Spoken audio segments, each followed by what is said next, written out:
Hey guys, and welcome back to the Chic Clinic podcast, the podcast where future doctors, health lovers, and high schoolers with big dreams come together to figure it all out, one episode at a time. I'm Elizabeth, your host, and today's episode is going to be a little different. I'm not reading from a big script, and I'm not stating a bunch of facts.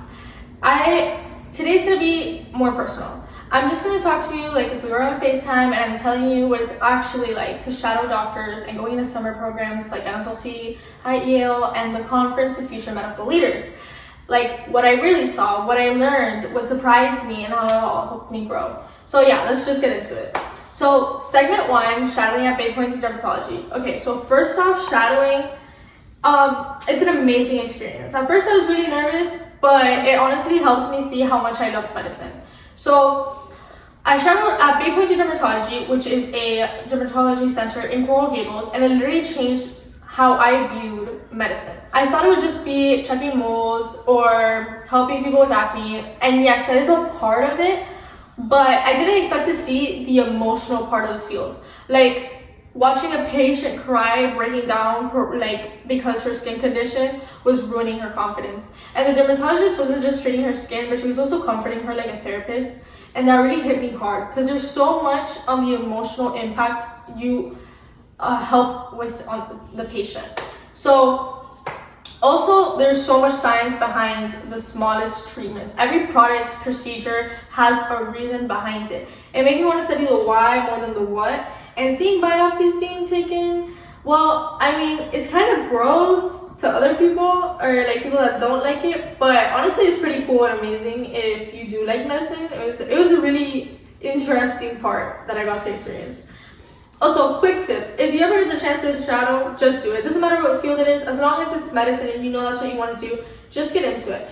It's even just one day will show you if this is the right field for you.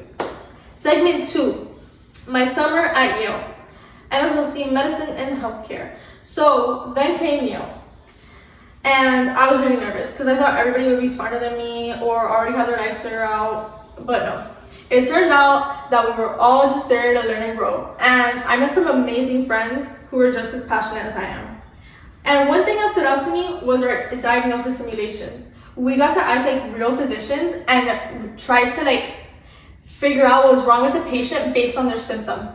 And I messed up a bunch at first, but that's how I learned. And also that's how you know, like that's one of the things that I was so excited for in this summer program, because you actually get to feel like you're the doctor and you feel you're like, it's really real.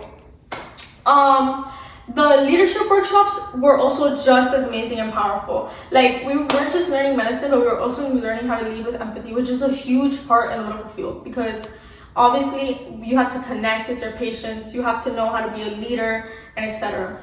And being on Yale's campus was literally a movie. It made me realize that I wanted to aim high because like, why not me? And then segment 3, the Congress of Future Medical Leaders. This was like totally different vibe. It was like a TED Talk marathon for aspiring doctors. And I got to hear from Heyman Beagle, which was actually one of my biggest inspirations there. And he was the teenager who invented an affordable skincare treatment. And it's mostly for skin cancer. And then there was Genitali Rayo, who invented Epidine and Kindly. And just hearing from people my age or just a little older doing big things made me stop doubting myself and knowing that like I can do this too and bring out big things like this to life. Because it doesn't matter the age. It just matters your confidence and your how much you're willing to push for it. Hearing this Congress was honestly such an inspiring thing, and I definitely suggest it if you ever get an invitation. It's amazing. And I also realized something huge during that event. You don't need to wait to become something. You can start now in high school, doing little things that lead to bigger things. That's kind of why I started this podcast, to grow and connect and keep myself learning. And also that's why I started both of my nonprofit. I co-founded a nonprofit with my sister too. I have my other podcast, and all these little things just really, I'm super passionate about them, and it really helps me know that you can do this. Like even if you're whatever 15, you can go and do something in the world. You don't need to wait for a diploma. You don't need to wait for anybody. Just go and do it. As long as you have the confidence and the will, you're good.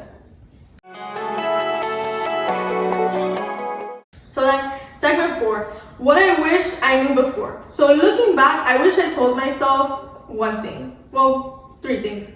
Don't be afraid to ask questions, even if it feels dumb. This is like a huge thing. Like if you have the opportunity to meet with people, or for example, you're seeing this surgery going on and you don't know what's going on, ask whatever question comes to your mind. Whatever questions you have, don't leave any unanswered. Okay, this is a huge part. It's gonna help you explore more. It's gonna help things connect. That's a big thing. And second thing, everybody starts somewhere. It doesn't matter if it's really small, everybody starts somewhere. Just, if you have the will, keep pushing yourself. And number 3, just show up. Seriously, like this is like almost, well, it literally is 100%. Because if you're not there, you're not gonna get to experience these things. Like, make sure you take that opportunity. Whatever opportunities are granted to you, go ahead and take it. And if you're listening to this and you feel unsure about what to do, just try some things. Like apply to the summer program. And actually, some summer programs have scholarships. So you can apply for those scholarships if you feel like if you have financial need, you can absolutely apply for them and they will grant you a portion. Email a local doctor to shadow or start a research. Watch a surgery on YouTube. Everything counts. Okay, guys. So that's it for this episode of the Chic Clinic. It was a little short, but I hope this helped you feel more prepared and a little more seen and a lot more inspired. I'm just a 17-year-old figuring it out like you guys, and if you ever want to chat, you know where to find me. So follow the podcast, leave a like, leave a comment, and subscribe. Stay curious and stay kind, and I'll talk to you next week. Also, comment anything that inspired you from this, or if you have any questions, literally just leave it in the comments. I will go straight and answer. Bye bye.